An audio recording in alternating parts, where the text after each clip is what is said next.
지난주 서울 송파구에서 발생한 버스 추돌 사고에 대해 경찰의 수사가 계속되고 있습니다. 네, 운전자가 숨지면서 원인이 과연 무엇인지 여러 가지 얘기가 나오고 있죠. 이현 기자의 보도 먼저 보시고 자세한 얘기 이어가겠습니다. 서 있던 택시를 들이받은 버스가 빨간불도 무시하고 교차로를 질주합니다. 버스는 1km 정도를 더 달려 신호를 기다리던 광역버스를 들이받고 나서야 한밤에 질주를 멈췄습니다. 추돌한 버스 앞머리는 처참하게 구겨졌습니다. 지난 19일 밤 3명의 목숨을 앗아간 서울 송파구 시내버스 사고와 관련해 운전기사 연모 씨가 당시 정상근무 상황이 아니었다는 사실이 드러났습니다. JTBC가 확인한 업무 일지에 따르면 염 씨는 새벽 5시 36분에 운행을 시작해 8시간가량 운전대를 잡았습니다. 그런데 오후 3시 38분 염 씨는 동료 기사의 이름을 대신 적고 다시 근무에 나섰습니다. 새벽부터 사고 시각까지 약 15시간 운전을 한 겁니다. 염 씨가 평소보다 2배 정도 길게 근무한 것으로 확인되면서 몸에 무리가 생긴 것 아니냐는 의문이 제기됩니다. 더욱이 염 씨는 사고 사흘 전 풀코스 마라톤까지 소화한 상태였습니다. 그건 잘못된 거지. 저 기사들한테 물어봐. 일할 시간이 얼마나 되냐고. 7시간도 안 됩니다. 경찰은 차량 결함 가능성에도 주목하고 있습니다.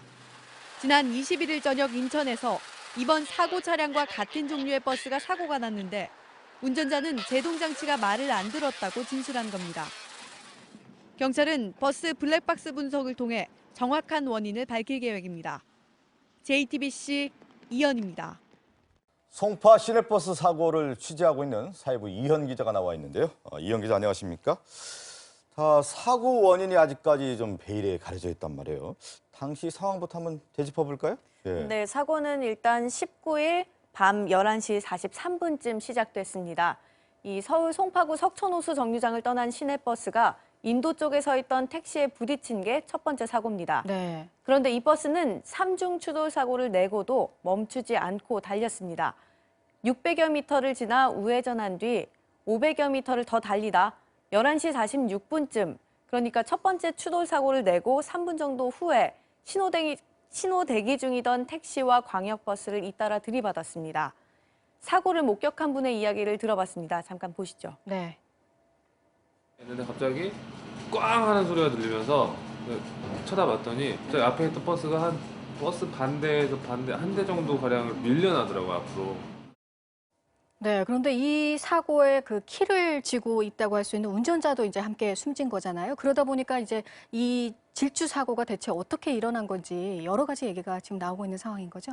네, 그렇습니다. 이 운전자 몸에 이상이 있었는지 혹은 차체 결함이 문제였는지 다양한 가능성이 제기되고 있습니다. 네. 앞서 보신 것처럼 운전기사 염 씨는 사고 당일 새벽 5시 반쯤부터 18시간째 일을 하고 있었습니다. 네. 서울시가 시내버스 운전기사의 근무 시간을 9시간으로 제한하고 있는데 그 2배인 18시간을 근무한 겁니다. 특히 중간에 휴식 시간 등을 빼고 순전히 운전대를 잡고 차를 몬 시간만 따져도 15시간이 넘습니다. 아, 운전만 15시간 네, 했다는 그렇습니다. 거죠? 네. 게다가 이 버스 기사는 사고가 나기 사흘 전에 한 마라톤 대회에 출전해 풀코스를 완주했다고 합니다. 이건 역시 몸에 부담을 줬을 수 있습니다. 이런 맥락에서 심장마비나 뇌졸중처럼 몸을 제어할 수 없는 상황이 벌어진 거 아니냐, 뭐 이런 얘기가 나오는 겁니다. 버스에 타고 있던 승객들도 1차 사고 이후에 아저씨 멈추세요 이렇게 외쳤는데도 네. 버스 기사가 별다른 반응을 보이지 않았다는 진술을 했는데요. 한 승객의 말 들어보시죠. 그 택시를 받고 그리고 승력이 안 떨어졌어요. 다니던 속도보다 조금 빠른 것 같은데. 자, 이번 사고에 대해서 여러 이제 가능성이 제기가 되고 있는데 만약에요, 이제 운전자 기사에게 몸에 이상이 없었다고 하면은 버스 차체에 또 결함이 있는 거 아니야? 이런 추정도 좀 가능한 거 아닌가요?